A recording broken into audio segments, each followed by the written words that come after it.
intégré pour l'élimination du paludisme au Gabon, données nationales, évolution des profils et innovation. Un thème qui en dit long sur les enjeux de cette réunion scientifique qui se tient sous l'égide du ministère de la Santé. C'est une réunion qui vient comme une activité en plus de ce qui a été organisé dans le cadre de la célébration de la Journée mondiale de lutte contre le paludisme qui a eu lieu à l'Ebamba. Après 3 ans, le programme national de lutte contre le paludisme renoue avec les réunions scientifiques, assez cruciales dans le processus d'élimination d'une maladie qui fait encore des ravages dans le monde.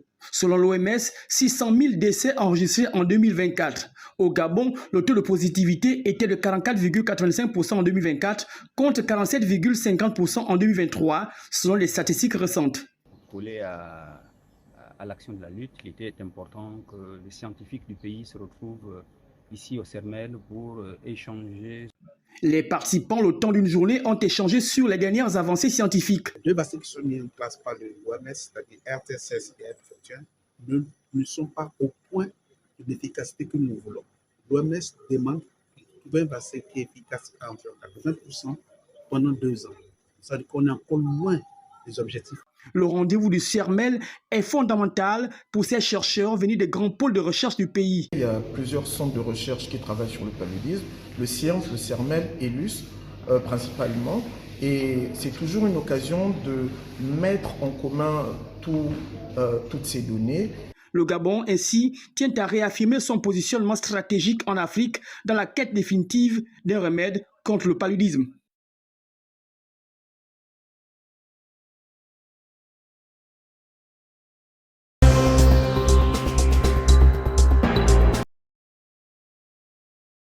Palais de justice de Lambaréné, Lilian Paten Mbinga donne le là de cette cérémonie. À la prestation de serment, les 10 officiers de police judiciaire issus de la promotion 2023, baptisée promotion générale de brigade Denis Nicolas Boutamba. Il s'agira, au cours de cette audience, d'obéir à une obligation statutaire posée par l'article 76, alinéa 3 de la loi numéro 19/2010 du 27 juillet 2010 portant statut particulier des personnes de force de police nationale. Les conseils ne remplissent pas le panier, disait le sage. Ils demeurent néanmoins importants et servis de brevière à qui les prend. Le procureur de la République, tout comme le président du tribunal, n'ont pas été avares de conseils. Véreux, ripoux, corrompus, racketteurs, ne soyez pas des officiers de police judiciaire, dealers, ou des dealers officiers de police judiciaire, c'est cela. Ne soyez pas des officiers de police judiciaire trafiquants de drogue. Ne vous illustrez pas par des comportements blâmables qui non seulement terniront votre propre image, mais vont également jeter le discrédit et l'opprobre sur l'ensemble de la corporation. Il faut redorer les officiers, le blason, allais-je dire, il faut redorer le blason des officiers de police judiciaire dans la province du Moyen-Orient. Un serment ne doit pas être une simple ritournelle, retient-on en substance. Au demeurant, ces 10 OPJ rentrent pleinement dans leur mission, avec une responsabilité circonstanciée dans l'exercice de leur mission d'enquête et de police judiciaire.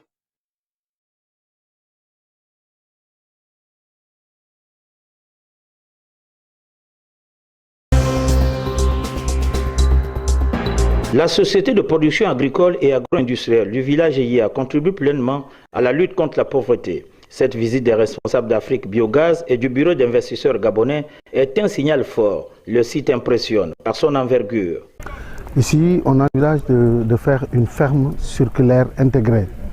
C'est-à-dire que les déchets des uns deviennent les ressources des autres. Je m'explique. On aura l'agriculture qui est là, l'aviculture, la culture de l'azola, l'élevage. Et tout autour, il y a ce qu'on appelle une unité de méthanisation. Gabon Angel Investor Network, qui est un réseau d'investisseurs gabonais pour les projets du privé au Gabon, est très intéressé par Sopra. Le retour à la terre est nécessaire et indispensable. La Sopra, société de production agricole et agro-industrielle, l'a bien saisi. On a lancé le projet, on l'a monitoré, aujourd'hui on a les premiers résultats. Maintenant on veut l'étendre pour répondre aux besoins qui est grandissant en termes de produits agricoles. Donc l'idée c'est à partir de maintenant de se faire accompagner et l'accompagnement, il faut le noter, a commencé notamment avec la BCEG qui a entendu notre appel. Ce vaste étendue de terre sablonneuse de 200 hectares regroupe à ce jour une vingtaine de champs de manioc déjà cultivés. Car en Afrique, nul ne doute qu'on a des terres fertiles. Donc pourquoi attendre? Pourquoi rester dans cette exportation? Donc retenons bien, rien ne se perd, tout se transforme. Autre temps fort de cette visite, la rencontre avec les populations qui aura permis à l'un des fils de cette localité d'inviter ses frères et sœurs du village Yia à la vigilance et à veiller attentivement sur leurs champs pour pouvoir réagir rapidement en cas de problème.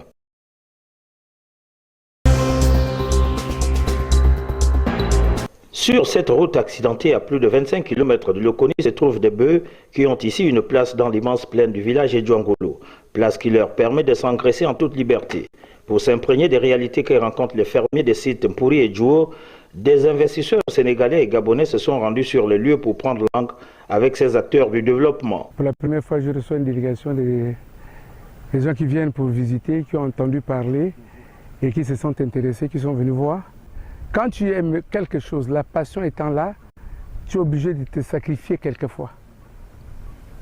Et je n'arrive plus à acheter un pantalon, je n'arrive plus à acheter une paire de chaussures, parce que mon souci, c'est de voir ces animaux en très bonne santé. Cet élevage constitué de 250 têtes de race Ndama, Goudali et Zébu, bien adapté au milieu, est entièrement financé par des promoteurs gabonais à part entière. C'est vraiment difficile. Difficile. Si l'État ne subventionne pas les éleveurs de bovins comme il le fait pour ceux qui font la poule de chair, nous on finira par tomber. Nous avons besoin du sponsoring de l'État pour avancer avec cet élevage, pour que demain matin on puisse dire oui, au Gabon également on peut faire l'élevage. Ces 250 têtes de bétail évoluent aussi dans un pâturage naturel de vastes plaines nourries au fourrage naturel et abreuvées du fleuve qui traverse les lieux. La visite de ces investisseurs pour les éleveurs est un espoir certain de voir leur activité s'accroître afin de répondre de manière optimale aux besoins alimentaires du pays.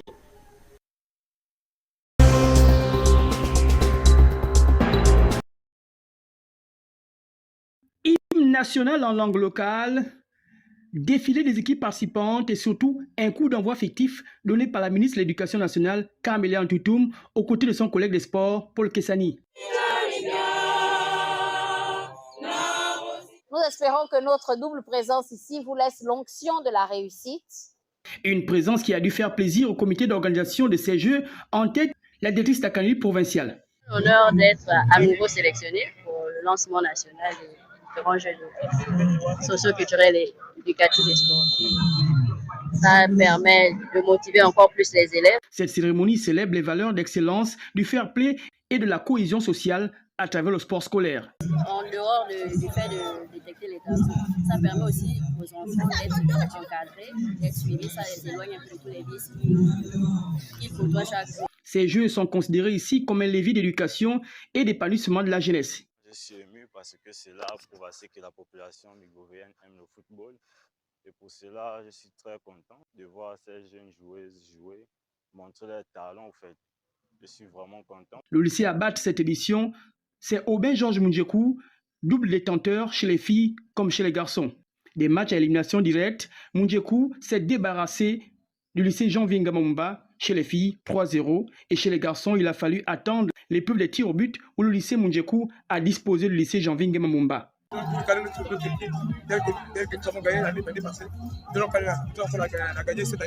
Comme souvent, cette édition des Jeux scolaires prévoit plusieurs disciplines sur 2 semaines de compétition avant les grandes finales de Libreville, où le bassin pédagogique du Moyen-Ogooué espère jouer les premiers rôles.